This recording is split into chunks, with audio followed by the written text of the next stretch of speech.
آداب ناظرین، میں آپ کا استقبال کرتا ہوں۔ آئیے ہم نظم کی مختلف اقسام پر بحث کر رہے ہیں۔ آئیے ہم اس کی ایک اقسام، نظم کی ایک اقسام قصیدہ نظم کی ایک ایسی قسم ہے جس میں کسی کی مدح سرائی کی جاتی ہے۔ مدح سرائی کرنا، کسی شخص، کسی شاعر، کسی بڑے افراد، کسی بادشاہ، کسی وزیر یا کسی بہترین کام کی سراہ مدح سرائی کرنا نظم کے ذریعے ہو تو یہ قصیدہ کہلاتی ہے۔ قصیدہ عموماً یاد رکھیں، قصیدہ عموماً کن کے لیے ہوتا ہے؟ بادشاہوں، امراء وغیرہ کی تعریف میں لکھے جاتے تھے۔ بادشاہوں کی تعریف، ان کے کارناموں کی تعریف، امراؤں کی تعریف، ان کے کارناموں کی تعریف میں کہی جانے والی نظم قصیدہ کہلاتی ہے۔ قصیدے کی تدریس سے طلباء میں شعر و سخن کی رغبت پیدا کی جا سکتی ہے۔ دیکھیں، کسی کارنامے کو، کسی شخص کے کارنامے کو اگر بچہ نظم کی شکل میں پیش کرنا چاہتا ہے، انہیں تعریف کو پیش کرنا چاہتا ہے، تو یہاں یہ بات غور کرنی ہے، یہ سوچنا ہے، اس کو اس طرف راغب کرنے کے لیے قصیدے کا نظم کیا گیا ہے۔ قصیدے کو نصاب میں شامل کیا گیا ہے تاکہ اس سے شعر و سخن کی رغبت پیدا ہو سکے، ان کی تعریف میں شعر و شاعری کر سکے، اشعار کہہ سکے۔ یہ خوبی کو پیدا کرنے کے لیے قصیدے کو تدریس میں شامل کیا گیا ہے، نصاب میں شامل کیا گیا ہے۔ اس کے بعد نظم کی اور ایک قسم جسے ہم رباعی کہتے ہیں۔ رباعی کے معنی یہ دراصل عربی لفظ ہے جس کے معنی رباع کے ہیں، چار کے ہوتے ہیں۔ عربی لفظ رباع سے ماخوذ ہے جس کے معنی یہ ہوتے ہیں چار۔ یہ چار مصرعوں پر مشتمل ہوتا ہے۔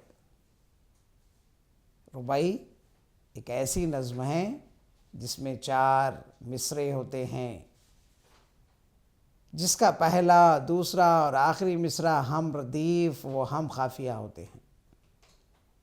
رباعی ایسی نظم ہے جس کا پہلا، دوسرا اور آخری مصرع ہم ردیف اور ہم قافیہ ہوتے ہیں، جبکہ تیسرا مصرع بے قافیہ ہوتا ہے، قافیہ نہیں ہوتا ہے۔ حیدرآباد کے شاعر امجد حیدرآبادی کی رباعی کافی مشہور ہیں۔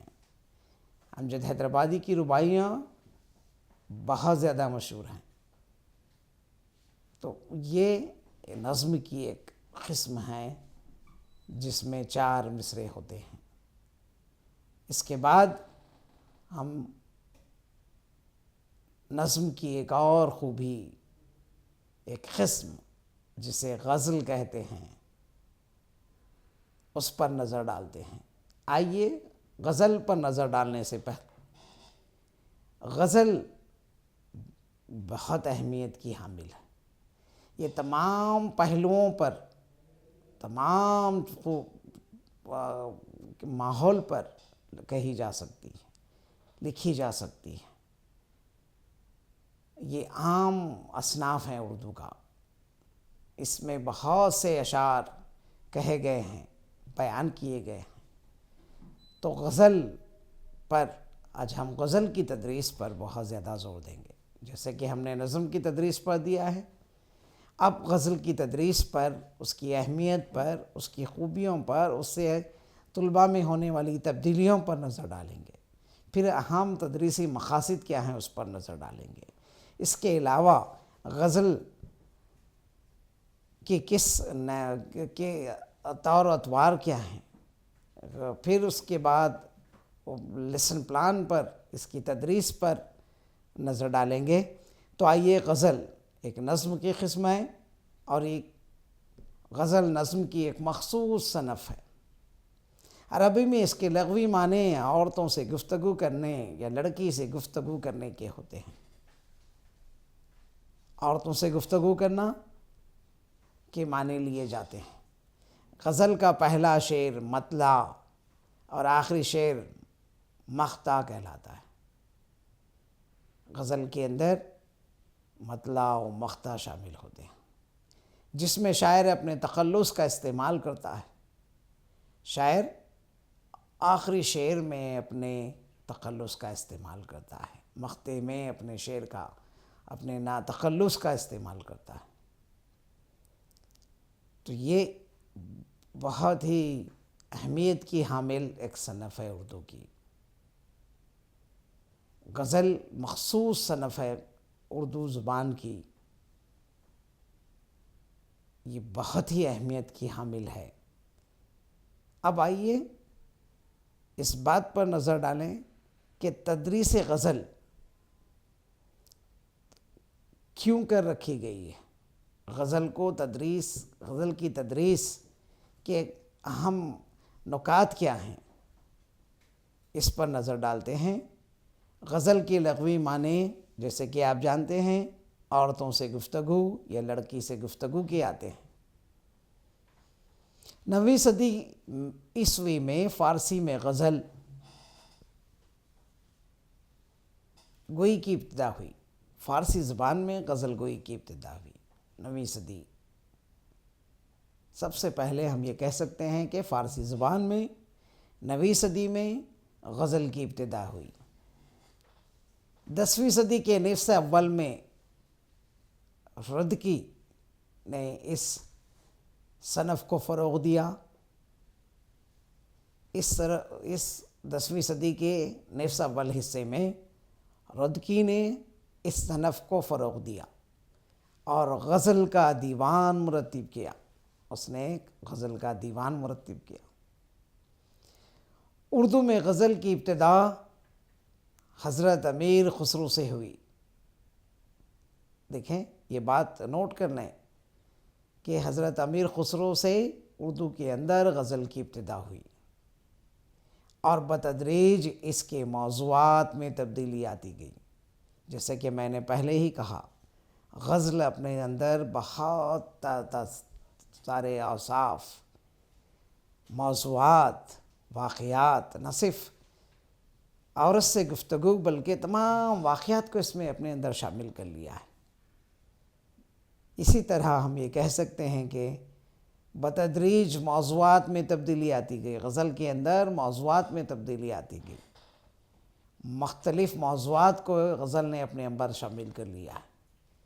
عورتوں سے گفتگو کا ایک مسئلہ ہی نہیں، بلکہ اس نے اپنے اندر تمام موضوعات کو شامل کر لیا ہے جو ماحول میں شامل ہیں، جو اس کو ماحول سے مل سکتے ہیں، ان تمام کو بتدریج ایک با ایک شامل کرتی گئی غزل۔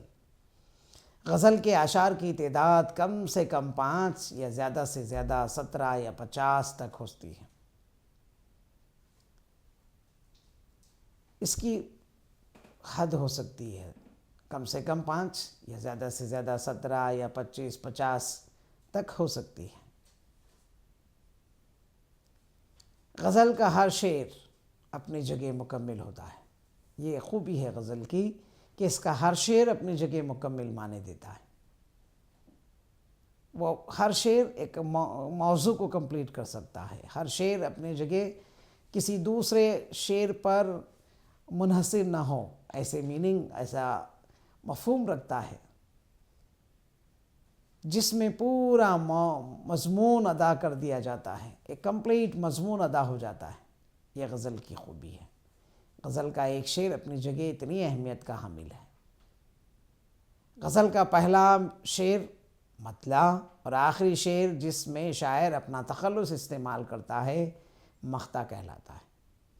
یہ بات نوٹ کر لیں آپ کہ پہلا جو شعر ہوتا ہے اسے مطلع کہتے ہیں، اور آخری شعر جس میں شاعر اپنا تخلص استعمال کرتا ہے مقطع کہلاتا ہے۔ غزل کے تمام اشعار ہم وزن اور کسی سے ایک مخصوص بحر میں ہوتے ہیں۔ اب یہ بات غور طلب ہے کہ غزل کے تمام اشعار ہم وزن ہوتے ہیں، اور کسی ایک مخصوص بحر میں ہوتے ہیں. یہ بات نوٹ کر لیں آپ، ہم وزن اور مخصوص بحر میں ہوتے ہیں. غزل کا شمار شاعری کی مقبول ترین صنف میں ہوتا ہے. یہ بہت ہی امپورٹنٹ صنف ہے. جیسا کہ آپ جانتے ہیں شاعری کی مقبول ترین جو سب سے فیمس مشہور جو صنف ہے اردو کی اور نظم کی، اس میں غزل ہے. مقبول ترین صنف ہے یہ. اسی صنف کی وجہ غزل شاعری کی روح رواں بن گئی. اب شاعری کی روح رواں بن چکی ہے غزل. یہ مختلف موضوعات کو اپنے اندر ڈھال سکتی ہے، عنوانات کو اپنے اندر رکھتی ہے. ہر شعر وزن رکھتا ہوا ایک مکمل بحر پر ہوتا ہے، اور یہ مقبول ترین ہوتے ہوئے شاعری کی روح رواں ہو گئی ہے. اس کے بنا شاعری کا تصور ناممکن سمجھا جائے گا. غزل کی تدریس کے مقاصد کیا ہیں؟ اب ہم اس بات پر زور دیں گے کہ نصاب میں غزل کو شامل کرنا، مدرسے میں غزل کو شامل کرنا، طلباء کی تربیت کے لیے، ادب کے شوق کو بڑھانے کے لیے، ادب کی اہمیت کو سمجھنے کے لیے تدریس غزل کے مقاصد کیا ہیں؟ ان مقاصد پر ہم زور ڈالتے ہیں. ان مقاصد کو سمجھنے کی کوشش کریں. طلباء میں ذوق ادب اور لطف و سخن پیدا کرنا ہے. یہاں پہ دیکھیں زبان اور ادب سے ذوق پیدا کرنے کے لیے. دوسری بات لطف و سخن پیدا کرنے کے لیے. یہ غزل کی تدریس کا مقصد ہے. طلباء میں شاعر کے تخیل و تصور کو فہم و تشریح کا رجحان پیدا کرنا. طلباء میں شاعر کی سوچ، اس کے تصور کی تفہیم ہونا ہے، اس کی تشریح کا رجحان. ایک شعر کو سمجھنا اور اس کی تشریح کرنا، شاعر کے خیالات کو سمجھنا اور اس کے تصور کو سمجھنا اور اس کی تفہیم اور تشریح کا رجحان پیدا کرنا، یہ ایک مقصد ہے جو ایک اچھے شاعری کے لیے ضروری ہے. اس مقصد کے تحت غزل کی تدریس کا ہونا ضروری ہے. طلباء میں شاعری ذوق کو فروغ دینا. شاعری جو ذوق ہوتا ہے اس کو فروغ دینے میں غزل اہمیت رکھتی ہے. غزل ہر پہلو پہ کہی جاتی ہے تو اس کی اہمیت اور بھی بڑھ جاتی ہے کہ ادب کے ساتھ ساتھ شاعری کا شوق ہو، وہ فروغ پا سکے، شاعرانہ صلاحیت ابھر سکے، طالب علم کے اندر شاعرانہ صلاحیت پہ ابھر سکے، وہ اپنے خیالات، اپنے واقعات، موضوعات کو غزل کے ذریعے پیش کر سکے. یہ خوبی پیدا کرنے کے لیے تدریس غزل کا مقصد ہے. غزل کو مؤثر انداز میں پڑھنا، سمجھنا، لطف اندوز ہونا. غزل کو اس نہج پر پڑھنا جس کا وہ حق رکھتی ہے، اسی انداز میں پڑھنا، پھر اس کو محسوس کرنا، اس سے لطف اندوز ہونا. غزل کا جو شوق ہے طلباء میں پیدا کرنے کے لیے، ذوق کو پیدا کرنے کے لیے، شاعری ذوق کو پیدا کرنے کے لیے غزل کی تدریس کا اہتمام کیا گیا ہے. غزل کو مؤثر انداز میں پڑھنا، سمجھنا، لطف اندوز ہونا، اس کی خوبیوں کے ساتھ پڑھنا، اس کو سمجھنا، اس سے فائدہ اٹھانا، یہ چیزیں شامل کی گئی ہیں. طلباء نے لسانی قابلیت اور زباندانی کی نشوونما.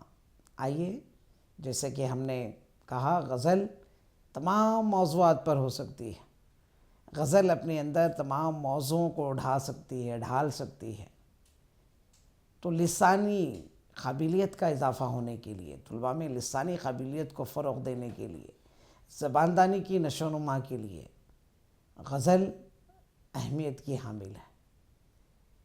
جو صنف اپنے اندر تمام موضوعات کو رکھتی ہو، اس کی تدریس کا نظام اگر مدرسے میں ہو جائے تو طالب علم کو آسانی کے ساتھ اس کو سمجھنے میں، اس کو فروغ دینے میں، بڑھ چڑھ کر حصہ لینے میں مدد ملے گی.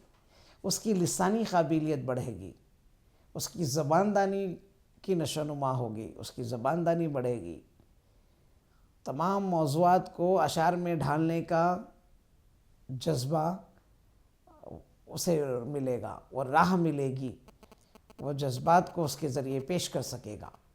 یہ اصناف غزل کی خوبی ہے۔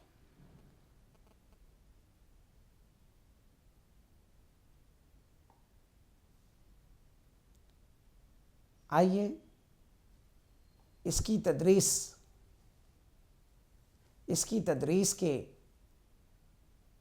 آئیے اب ہم دیکھیں کہ نظم اور غزل کی تدریس کے طریقہ کار کیا ہونے چاہیے، کن طریقہ کار پر عمل کر کے ہم نظم کی تدریس اور غزل کی تدریس کو بہتر انداز میں کمرے جماعت میں پیش کر سکتے ہیں۔ اس موضوع پر ہم اب بحث کریں گے۔ اب تک ہم نے مقاصد پر، نظم کے مقاصد، نظم کے اقسام، غزل کی اقسام، غزل کے موضوعات، غزل کے تدریس کیوں ہونا چاہیے، کس بات پر ہونی چاہیے، اس پر ہم نے کیا۔ اب ہم اس بات پر زور دیں گے کہ تدریس نظم کا طریقہ کار کیا ہونا چاہیے۔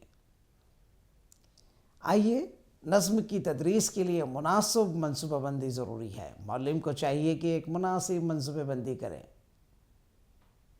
منصوبہ بندی کے بنا اگر ہم تدریسی عمل رکھتے ہیں تو وہ اتنا پائیدار نہ ہوگا، اتنا اثر انداز نہ ہوگا، وہ طلباء پر اتنا اثر نہیں کرے گا۔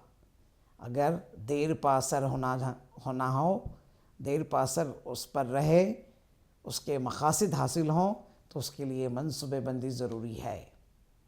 منصوبہ بندی کے اہم اجزاء حسب ذیل ہیں۔ دیکھیں اس بات پر توجہ دینے کی ضرورت ہے کہ وہ اہم اجزاء کیا ہیں جن کو ہم ہماری تدریس نظم میں شامل رکھیں۔ ایک معلم کو ان چیزوں پر عمل کرنے کی ضرورت ہوتی ہے۔ وہ چیزیں ہیں، نمبر 1 تمہید۔ اب تمہید میں 2 اس کے سب ہیڈنگز آتے ہیں۔ ایک الف محرکہ پیدا کیا جائے، تمہید ہو، نظم کی تمہید ہو، طلباء کو محرکہ پیدا کیا جائے، اس طرف راغب کیا جائے۔ دیکھیں اگر طلباء کو اس طرف راغب نہ کیا جائے، نظم گوئی کی طرف، نظم کے پڑھنے سیکھنے کی طرف راغب نہ کیا جائے، اس کو اپنے ماحول میں نہ لیا جائے، اس طرح کا ماحول بنانا محرکے میں آتا ہے۔ توجہ کو اپنی طرف کشش کرنا، کھینچنا محرکے میں شامل ہوتا ہے۔ بے اعلان، تمہید کے اندر 2 اسٹیپس ہیں، محرکہ، دوسرا اعلان ہو اس کا۔ اس کے بعد نیکسٹ اسٹیپس ہیں پیشکش کے اسٹیپس۔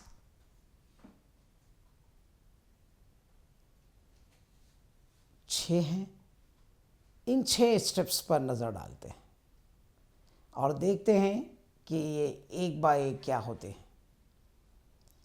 نظم کی تدریس میں اس بات پر آپ زور دیں، اس چیز پر غور کریں کہ پیشکش میں کون کون سی چیزیں ہیں اور ان کو کس ترتیب سے آگے لے جانا ہے۔ الف، شاعر کا تعارف۔ سب سے پہلا جو اسٹیپ ہے پیشکش کا وہ ہے شاعر کا تعارف۔ ہماری تدریسی بک میں آپ دیکھتے ہیں ایک صفحہ یا آدھا صفحہ یا 1.5 صفحہ شاعر کے تعارف میں ہیں، اس کے کارنامے ہیں، اس کا پیدائش، اس کا ایجوکیشن، اس کی تعلیمی صلاحیتیں، اس کے کارناموں پر، اس کی کتب پر، اس کی شاعرانہ اور مخصوص پسند کی گئی کتابوں پر، کتب پر اور غزلوں پر۔ تو یہ شاعر کا تعارف ہونا چاہیے۔ پیشکش میں سب سے پہلے شاعر کا تعارف، پھر اس کے بعد معلم کی نظم خوانی، جو نظم دی گئی ہے معلم اس کی خود وہ پڑھے، خود اس کو پڑھ کر سنائے طلباء کو۔ جو آئے گا سیکنڈ اسٹیپ ہے معلم کی نظم خوانی ہو، معلم اس کو نظم کے نہج پر پڑھے، یہ اثر رکھے گی۔ اس کے بعد حل لغات، ان ہارڈ الفاظ کو لغات کی مدد سے طلباء کے سامنے رکھا جائے، لغات کا استعمال سے ان کو طلباء کو سمجھایا جائے، اس کے میننگ و مطلب کو سمجھایا جائے۔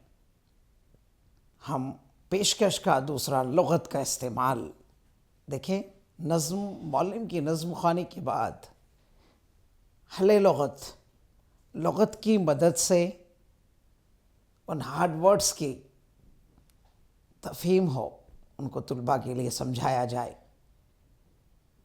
اس کی تشریح کی جائے، ویسے ہی کی جائے جو اس شعر میں وزن رکھتی ہے، تخلیل خیال شاعر کا اس میں شامل رہے، اثر جو شاعر چاہتا ہے وہ اس میں شامل رہے۔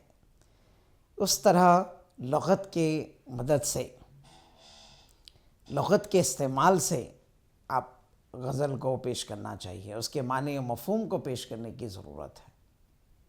اس کے بعد کا جو اسٹیپ آتا ہے طلباء کی خاموش خوانی۔ اب یہ دوسرا پہلو جو ہے وہ طالب علم کو چاہیے کہ وہ خاموشی سے، تمام کمرے جماعت کے اندر تمام طلباء خاموشی سے اس نظم کی خوانی کریں، اس نظم کو پڑھیں، نگاہ سے پڑھیں، اس کے ایک ایک لفظ کو سوچیں، تشریحات کو مد نظر رکھتے ہوئے، تفہیمات کو مد نظر رکھتے ہوئے طالب علم کو چاہیے کہ خاموش خوانی کرے اس نظم کی۔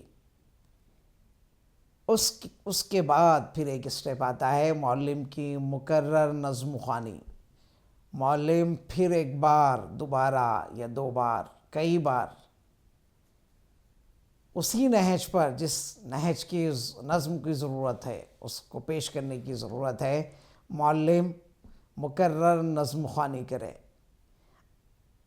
اس کے بعد آخری اسٹیپ جو پیشکش میں آتا ہے، طلباء کی انفرادی نظم خوانی ہونی چاہیے۔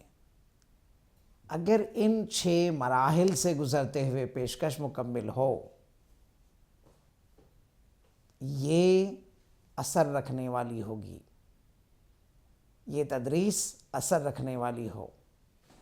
سب سے پہلے شاعر کا تعارف ہو، سیکنڈ معلم کی نظم خوانی، تھرڈ حل لغات ہو، لغات کا استعمال ہو، فورتھ طلباء کی خاموش خوانی ہو، معلم کی مکرر نظم خوانی ہو، پھر اسی کو 2 بار، کئی بار پڑھا جائے، زور سے پڑھا جائے، آواز سے پڑھا جائے، تاکہ طلباء میں یہ نظم اثر رکھے، یہ نظم کی خوبی، یہ نظم کی تمام تر صلاحیتیں وہ زبان کے ذریعے، کلام کے ذریعے، معلم کے کلام کے ذریعے، مکرر بیانی کے ذریعے طلباء پر نقش کر جائے۔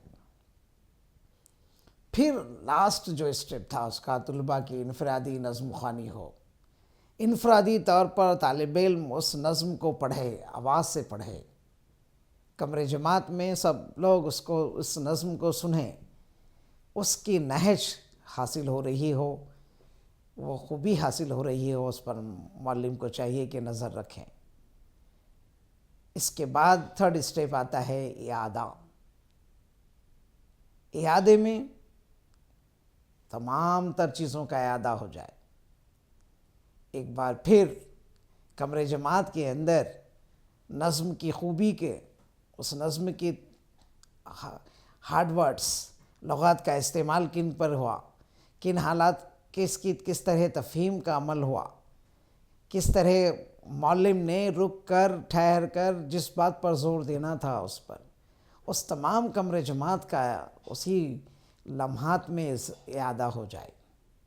پھر معلم کو چاہیے کہ اعادے کے بعد، نظم کے اعادے کے بعد، ہارڈ ورڈ کے اعادے کے بعد گھر کا کام تجویز کرے، طلباء کو کچھ گھر کا کام جو نظم سے ریلیٹڈ ہو اس شاعر سے ریلیٹڈ ہو، اس نظم کے اندر آنے والی سوالات و جوابات، وہ نظم کو کس مخصوص موضوع پر رکھا گیا، شاعر کس بات پر اس کا اظہار کر رہا ہے، ان کا اس میں شامل ہونا، گھر کے کام میں ان کا شامل ہونا ضروری ہے۔ ان باتوں پر عمل کرتے ہوئے اگر ہم لیسن پلان منصوبہ کرتے ہیں تو یہ منصوبہ بہترین منصوبہ ہوگا تدریس نظم کے لیے۔ آئیے اب ہم ان مندرجہ بالا نکات کو ایک ایک کر کے سمجھنے کی کوشش کریں۔ تو سب سے پہلے جیسے منصوبہ کیا گیا تھا تدریس میں سب سے پہلے آئی تھی تمہید۔ اب تمہید کیا ہوتی ہے، تمہید میں کیا کیا شامل کیا جانا چاہیے، اس پر ہم نظر ڈالتے ہیں۔ تمہید کس طرح ہو کہ اثر رکھے، تمہید کس بات پر ہو کہ اثر رکھے، طلباء کو اپنی طرف راغب کر سکے، معلم کا وہ وقت سب سے کارآمد بن جائے۔ آئیے ہم تمہید پر دیکھتے ہیں۔ تمہید ہی سبق کی اہم ترین منزل ہوتی ہے۔ دیکھیں یہ اہم ترین منزل ہے، یہ وہ اسٹیپس ہیں جو سبق کی جان رکھتے ہیں، سبق کو اپنی طرف راغب کرنے کے لیے، طلباء کو اپنی طرف راغب کرنے کے لیے، طلباء کو سبق کی طرف راغب کرنے کے لیے تمہید بہت ہی کارآمد ثابت ہوتی ہے، اور سبق کی کامیابی کا دار و مدار تمہید پر ہوتا ہے۔ تدریس، اس نظم کی تدریس، اس سبق کی تدریس کا دار و مدار تمہید پر ہے۔ اگر تمہید اثر رکھے، اثردار ہو، پر اثر ہو، تو سمجھیں کہ سبق کامیاب ہو گیا۔ زبان کے معلم کو طلباء کی سابقہ معلومات کی نوعیت کا اندازہ لگانے کے لیے طلباء کی عمر اور ان کے ذہنی سطح سے مطابقت رکھنے والے سوالات کرنے چاہیے۔ تمہید میں وہ کیا کرنی چاہیے، طلباء کی ذہنی صلاحیتوں کو زبان کے تحت، نظم کے تحت، ان کی صلاحیتوں کو، ان کی عمر کو، ان کی ذہنی سطح کو مد نظر رکھتے ہوئے سوالات کرنے چاہیے، اور بچے کو ایسے حالات سے لانا چاہیے جو نئی معلومات قبول کریں۔ اب یہاں پر طلباء کو تیار کرنا ہے جو نئی معلومات کو، نئی چیزوں کو اپنے اندر جذب کر سکے، قبول کر سکے۔ یہ عمل تخم ریزی سے قبل زمین کی تیاری کے مماثل ہے۔ سوچے کتنی بہترین بات ہے یہ، کہ اس عمل کو ہم کیا کہتے ہیں، تخم ریزی سے پہلے زمین کو تیار کرنا ہے، زمین کو اس قابل بنایا جائے کہ وہ بیج کو اپنے اندر لے سکے، اپجنے کے قابل زمین کو تیار کرنا ہے۔ یعنی کہ طالب علم کو نئی خوبیوں کو، نئی معلومات کو اپنے اندر جذب کرنا، قبول کرنے کے لیے تیار کرنے کا نام تمہید ہے۔ آئیے دوسرا نقطہ تھا جو تمہید کے بعد آنے والا ہے، تمہید کے زیر اثر آنے والا ہے، محرکہ نمبر 1۔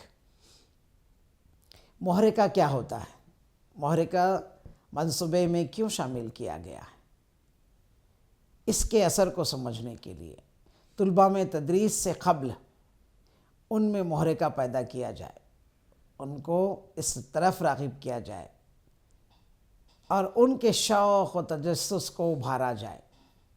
مناسب ذرائع سے طلباء میں محرکہ پیدا کر کے متعلقہ سبجیکٹ کے قریب لایا جائے۔ بچوں کے سبق میں دلچسپی لینے کے لیے آمادہ کرنا ہی محرکہ ہے۔ دیکھیں یہاں پہ یہ بات بہت ضروری ہے، شوق و تجسس کو ابھارنا، پڑھنے کے شوق و تجسس کو ابھارنا، مناسب ذرائع کا استعمال کرنا، جو ذرائع اس کے معلم کے پاس ہوں ان کا استعمال کرتے ہوئے طلباء کو سبق کے قریب لانا اور ان کی دلچسپی کو اس طرف آمادہ کرنا ہی محرکہ کہلاتا ہے۔ اس کے بعد ہم دیکھتے ہیں اعلان سبق۔ محرکے کے بعد اعلان سبق آتا ہے۔ اس میں محرکہ پیدا کرنے کے بعد سوالات کے ذریعے اس بات کی کوشش کی جائے کہ طلباء عنوان کے قریب پہنچ جائیں، طلباء عنوان کے قریب پہنچ جائیں، یہ محرکے کے قریب تھا۔ سبق متعارف کرتے وقت عنوان کو اخذ کرنے کے لیے بچوں کو غیر ضروری قیاس آرائی پر مجبور نہ کیا جائے، بچوں کو اتنا نہ کہا جائے کہ وہ غیر ضروری قیاس آرائی کرتے رہیں۔ ہم ایسے سوالات کریں کہ طلباء کا دماغ اس طرف آسانی سے آ جائے، نہ کہ وہ بھٹک جائیں، وہ دور ہو جائیں، قیاس آرائیوں پر مجبور نہ کیا جائے۔ انہیں کیا کریں؟ محدود کیا جائے کہ وہ قریب ترین سبق تک پہنچ جائیں۔ اگر کوشش کی جائے کہ باوجود بھی طلباء عنوان بتانے سے قاصر ہوں تو معلم خود اپنے طور پر سبق کا اعلان کر دیں۔ ہم اس میں وقت ضائع نہ کریں۔ اگر طلباء عنوان کے اظہار میں قاصر ہوں تو معلم کو چاہیے کہ وہ سوالات کے ذریعے اس سبق کا اعلان کریں، خود ہی اظہار کر دیں۔ اس کے بعد یہ دیکھا گیا پیشکش سبق کو متعارف کرنے کے بعد جدید آلات معلومات کے ذریعے تدریسی مراحل کا پیش آنا ہے۔ اس مرحلے میں بچوں کے ذہنی سرگرمی کی ضرورت ہوتی ہے۔ معلم جو بھی طریقے تدریس اختیار کرتا ہے اس کا مقصد ہونا چاہیے کہ بچہ نئی معلومات کو اچھی طرح ذہن نشین کر لیں۔ معلم کا یہ مقصد ہونا چاہیے کہ طالب علم ان نئی معلومات کو آسانی کے ساتھ جذب کر سکے۔ تفہیم کا کارگر بنانے کے لیے نقشے جات، خاکے، جدول کا استعمال۔ اب دیکھیے، تفہیم کو روکھی سوکھی نہ ہو۔ تفہیم کارگر بننے کے لیے ہم کو نقشے جات کی ضرورت ہو تو ان کا استعمال کریں، خاکوں کا استعمال ہو تو ان کا استعمال کریں، جدول کا استعمال کی ضرورت بنتی ہے تو ان کا استعمال کریں، اور تمثیل اور مظاہرے کے اہتمام کریں۔ یہ زبان کی تدریس، نظم کی تدریس، غزل کی تدریس میں تمثیل اور مظاہرے کا اہتمام کیا جانا چاہیے۔ تدریس کی کامیابی کا انحصار معلم کی ذہانت اور مناسب طریقے تدریس پر منحصر ہے۔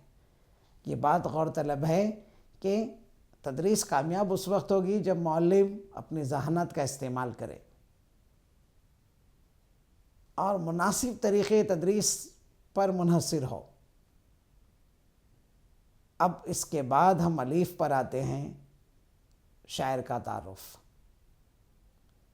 اس مرحلے میں شاعر کے حالات زندگی، شاعر کی شاعری خدمات اور ان کے شائع شدہ دیوان وغیرہ کے بارے میں، ان کے شائع شدہ غزل، نظم، مختلف اصناف کے بارے میں تفصیلی معلومات فراہم کر کے شاعر کی تصویر کو بھی تدریس میں استعمال کیا جائے۔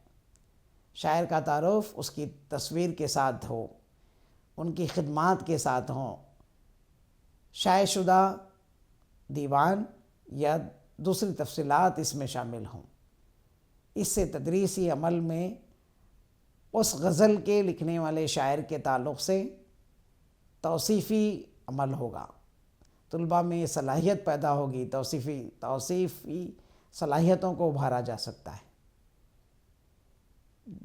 زبان کی خوبی کو اس شاعر نے کس انداز میں پیش کیا ہے، اس کو نقش پا کرنے کے لیے شاعر کا تعارف کا ہونا ضروری ہے۔ ان میں اگر ان چیزوں کو شامل کیا جائے تو یہ تدریسی عمل کو منصوبے بندی کو کامیابی کے ساتھ پیش کرنے کا ذریعہ ہوگی۔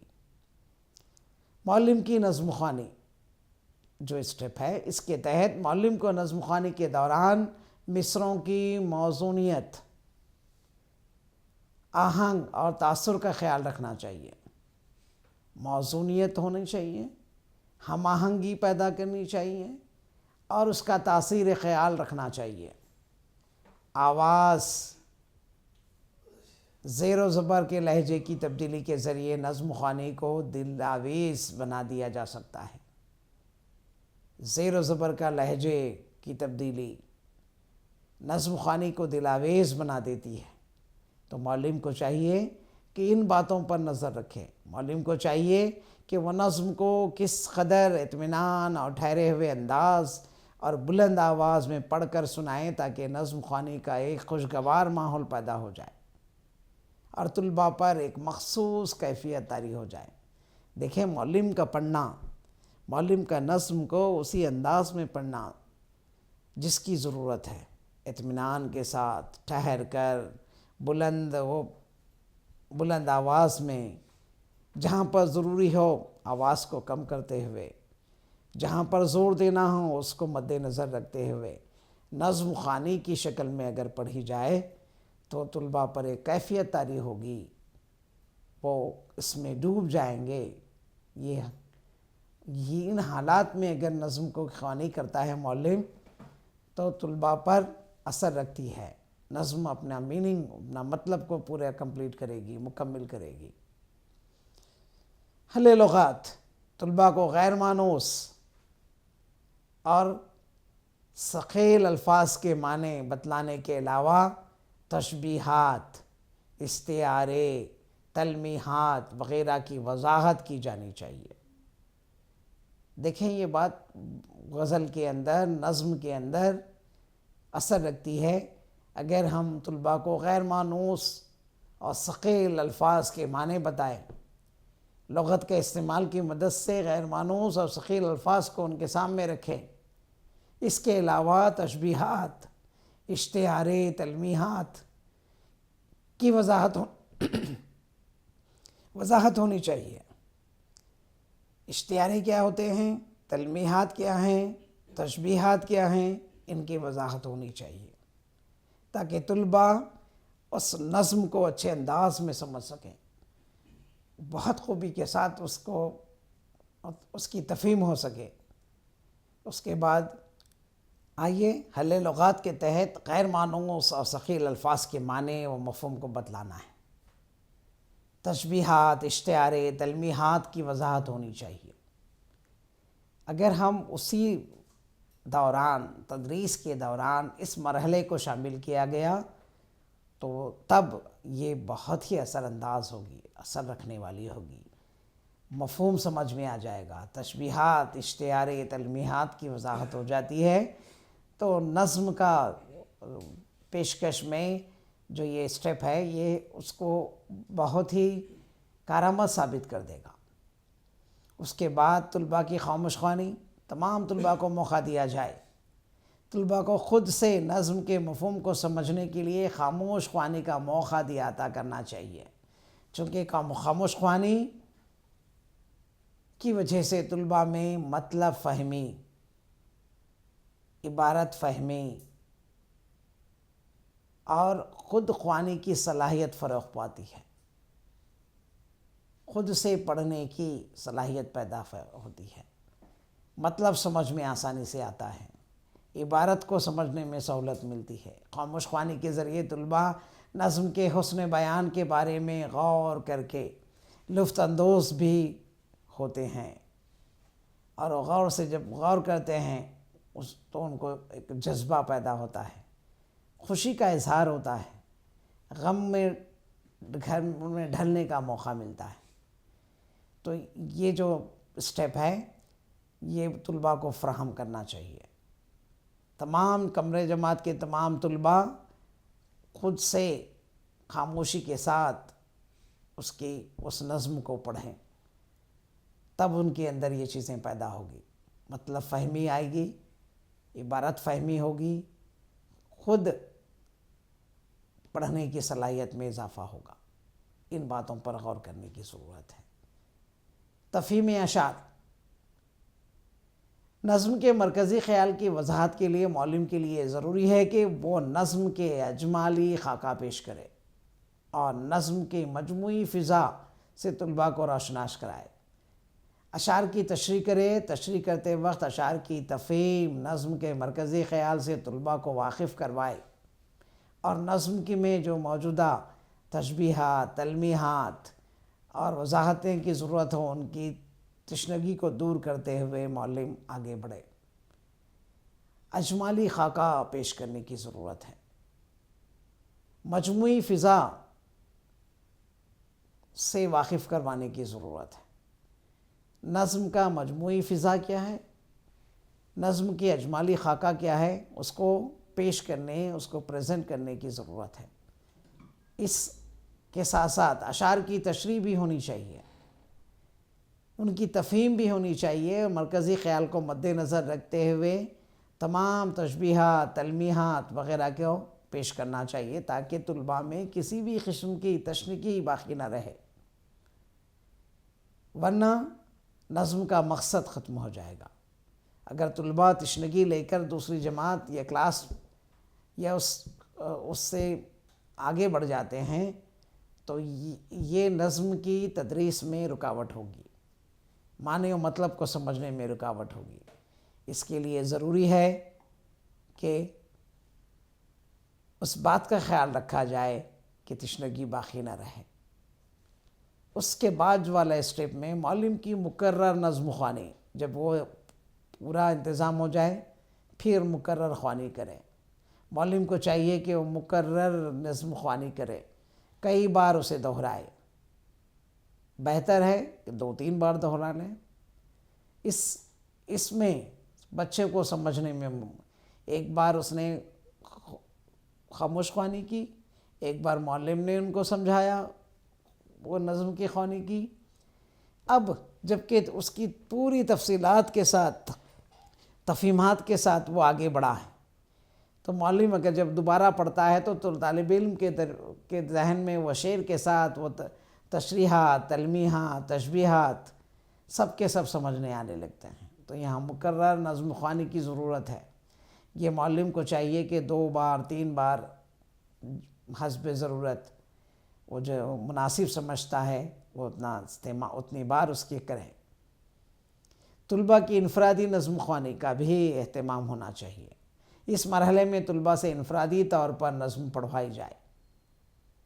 اس بات کی تاکید کی جائے کہ طالب علم نظم کو لطف اندوزی کے ساتھ پڑھے اور نظم پڑھتے وقت مصرعوں کی موزونیت، ہم آہنگینیت اور زیر و زبر کا خاص خیال رکھے۔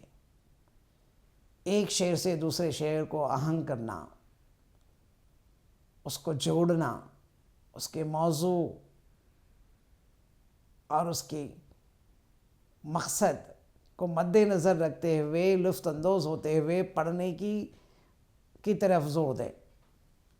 آئیے اس کے بعد تیسرا اسٹیپ جو اعادہ ہے، اعادہ میں کیا ہونا چاہیے اس پر نظر ڈالتے ہیں۔ اعادہ میں معلم اپنی تدریس کی جانچ کرنے کے لیے طلباء سے نظم کے مرکزیت سے متعلق سوالات کرتا ہے۔ اعادہ میں جیسا کہ ہم نے پہلے ہی کہا، اعادہ سبق کی جانچ اور سبق میں پڑھائے گئے سبق میں مکمل معلومات جو طالب علم کو حاصل ہوئی نہیں ہوئی اس کو پرکھنے کا ایک لمحاتی وقفہ ہو سکتا ہے، لمحاتی مرحلہ کہہ سکتے ہیں آپ اس کو۔ اس میں نظم کا مرکزی خیالات کیا تھے، نظم کی تدریس میں استعمال ہونے والے مختلف تشبیہات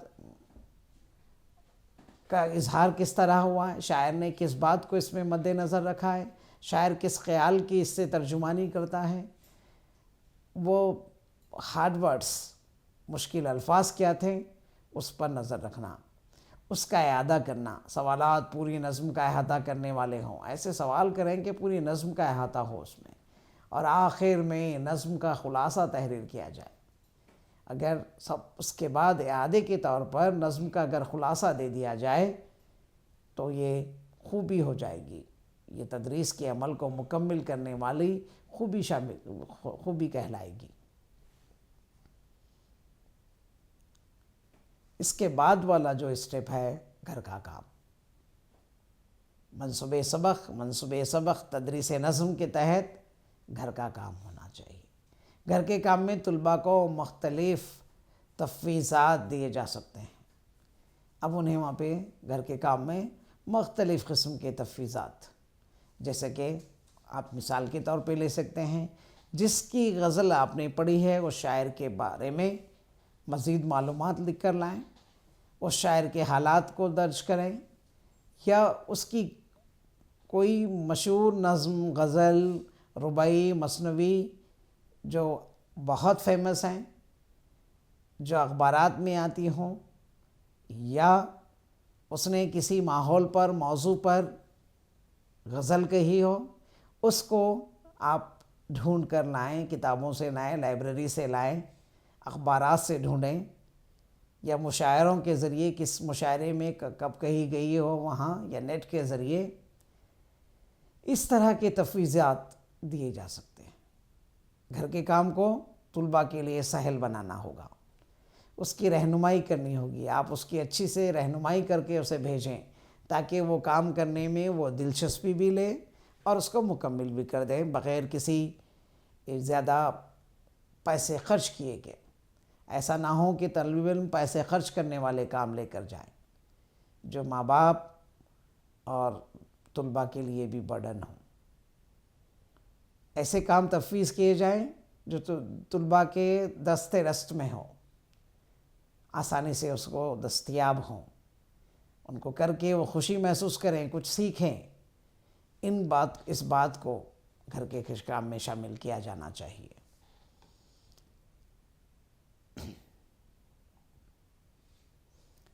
آئیے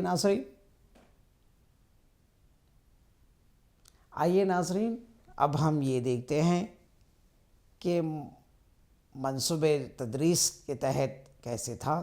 اب ہم سالانہ منصوبے بندی پر نظر ڈالتے ہیں۔ سالانہ منصوبے بندی کیوں ضروری ہے؟ سالانہ منصوبے بندی کے مقاصد کیا ہیں؟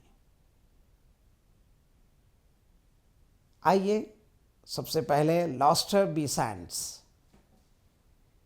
کہتا ہے کہ سبق کا منصوبہ دراصل کارکردگی کا منصوبہ ہوتا ہے۔ سبق کا منصوبہ کیوں کرنا چاہیے؟ یہ دراصل ایک کارکردگی ہے، کیے جانے والے اعمال، کمرے جماعت میں ہونے والا عمل، اس کی منصوبہ بندی ہوتا ہے، جس میں معلم کا عمومی فلسفے کے بارے میں معلومات، مقاصد تعلیم کے بارے میں تفہیم، تدریسی مواد سے آگہی اور متاثر کن طریقے تدریس کا استعمال شامل ہے۔ منصوبے بنانا، منصوبہ بندی کرنے کا مقصد ہے عمومی فلسفہ۔ معلم کا عمومی فلسفہ کیا ہوتا ہے؟ فلسفے کے بارے میں معلومات کا حاصل کرنا، مقاصد تعلیم کے بارے میں تفہیم، وہ مقاصد کیا ہیں جس کا تعلیم کے ذریعے ہم نے مقاصد تفہیم کرنی ہے۔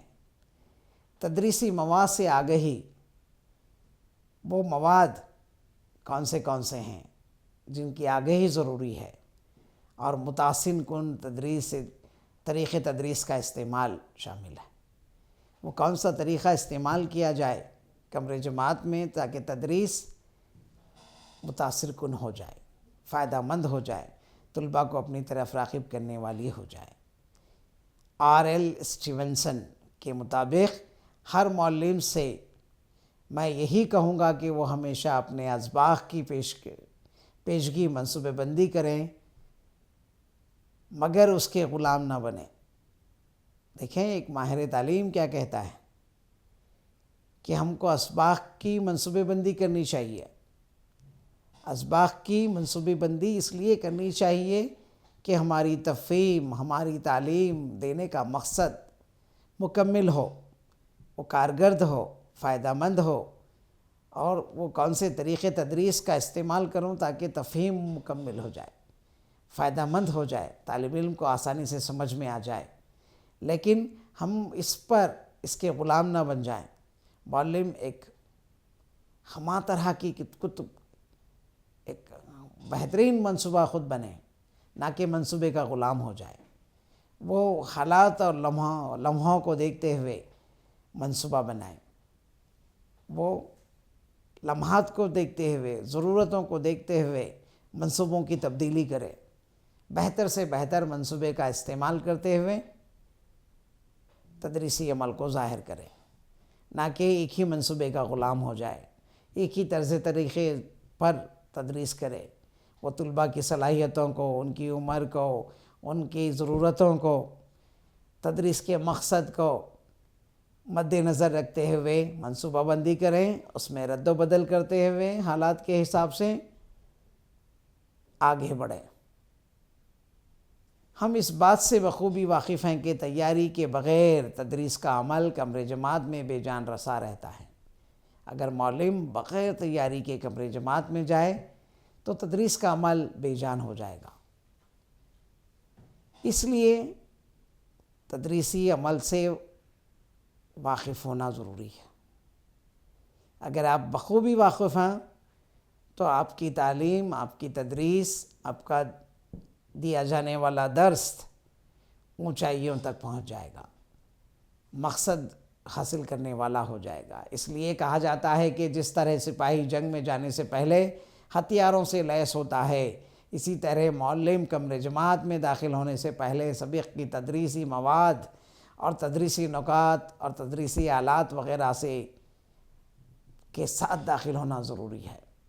ان کے ساتھ اگر وہ کمرے جماعت میں داخل ہو جائے تو وہ تدریس پرفیکٹ تدریس، مکمل تدریسی طریقوں سے گزرتا ہوا جائے گا تو وہ اثر رکھے گی۔ سبق کی تیاری کے لیے ضروری امر یہ ہے کیونکہ سبق کی صحیح منصوبہ بندی کمرے جماعت میں ڈسپلین، دلچسپی اور خوشگوار ماحول بنائے رکھنے میں مدد دیتی ہے۔ اگر خوب تیاری کے ساتھ اگر معلم کمرے جماعت میں داخل ہو جائے تو بچوں میں ڈسپلین بھی آ جائے گا، کمرے جماعت ڈسپلین سے بھرا ہوگا، طلباء میں دلچسپی، خوشگوار ماحول پیدا کرنے میں مدد ملے گی۔ خوشگوار ماحول میں دی گئی تدریس دیر پا اثر رکھتی ہے۔ دلچسپیوں سے منہمک تدریس، طلباء کی دلچسپیوں کی حامل تدریس، ان کا خیال رکھا گیا تدریس دیر پا صلاحیت رکھتی ہے، اثر رکھتی ہے۔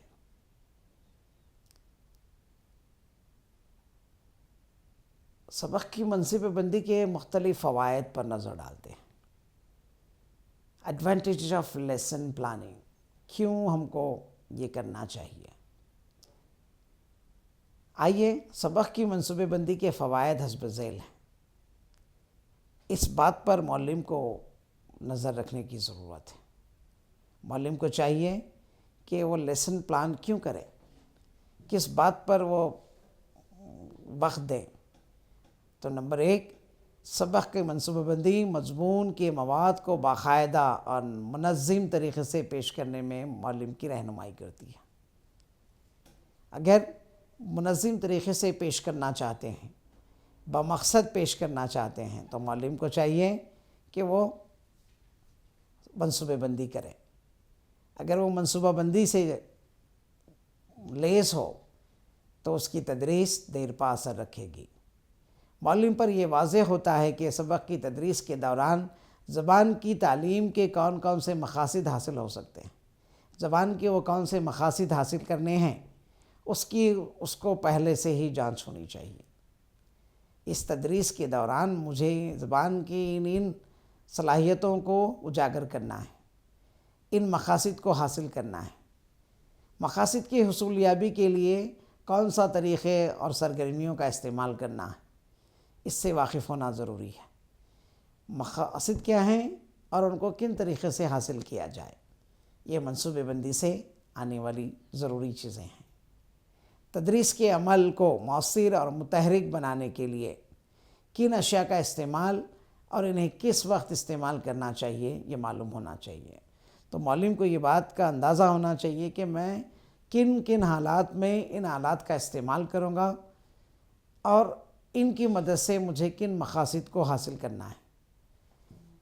ان چیزوں کا اگر معلم عمل کرتا ہے، اس پر عمل کرتا ہے تو وہ کامیاب تدریس کی طرف بڑھے گا۔ ہم اس بات سے بخوبی واقف ہیں کہ کمرے جماعت میں ان چیزوں کا، ان تیاریوں کے ساتھ جانا شامل ہونا چاہیے۔ اور وہ تصورات کون سے ہیں جو حقائق اور اصول سے طلباء کو روشناس کرائیں، وہ کون سے تصورات ہیں جو حقائق اور اصول پر مبنی ہوں، اس بات کا معلم کو اندازہ ہونا چاہیے۔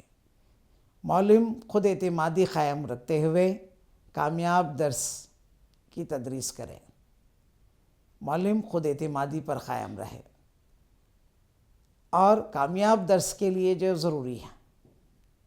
آئیے اس کے بعد ایئر پلان کی اہمیت کیوں ہوتی ہے۔ یہ ایک منصوبہ ہے جس میں معلم سال بھر کے موضوع کو منظم طریقے سے تکمیل پہنچانے کے لیے تعلیمی سال کے شروع ہونے سے قبل ہی تیار کر لیتا ہے۔ یہاں اس بات پر زور دیا گیا ہے، ایئر پلان ایک سال بھر کی تمام ایکٹیویٹیوں پر مد نظر رکھ کر تیار کیا جاتا ہے۔ یہ سال کے ابتدائی دور میں ہی تیار کیا جاتا ہے۔ اس میں تمام اسباق کو، تمام امور کو ماہواری ہر مہینے میں درکار دنوں کی تعداد کے حساب سے تقسیم کر دیا جاتا ہے، بانٹ دیا جاتا ہے۔ ایک سال کی مکمل منصوبہ بندی کی جاتی ہے۔ منصوبہ متاثر کن تدریس اور ہموار کارکردگی کے لیے ضروری ہے۔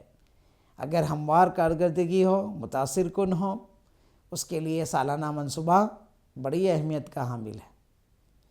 اس میں تمام جماعتوں کے سارے مضامین، نصاب بوقت تکمیل منصوبہ بندی کی جاتی ہے۔ منصوبہ 3 سطحوں پر تیار کیا جاتا ہے۔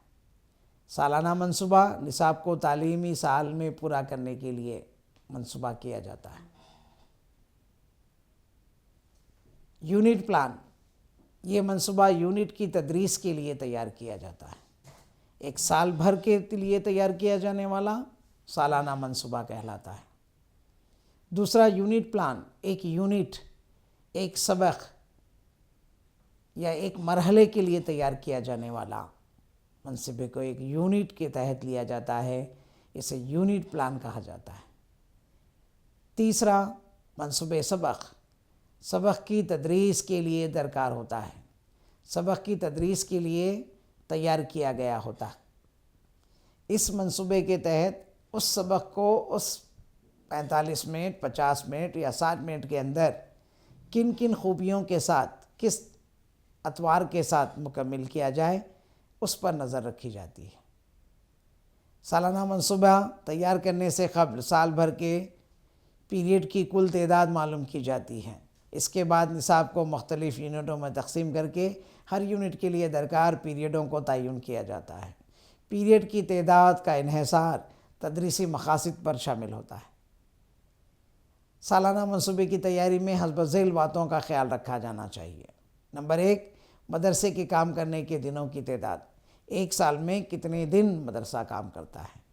نمبر 2، تدریسی پیریڈوں کی تعداد، کتنے تدریسی پیریڈ دستیاب ہیں، کتنے سحر و تفریح کے پیریڈ دستیاب ہیں، ان بات کا خیال رکھنا چاہیے۔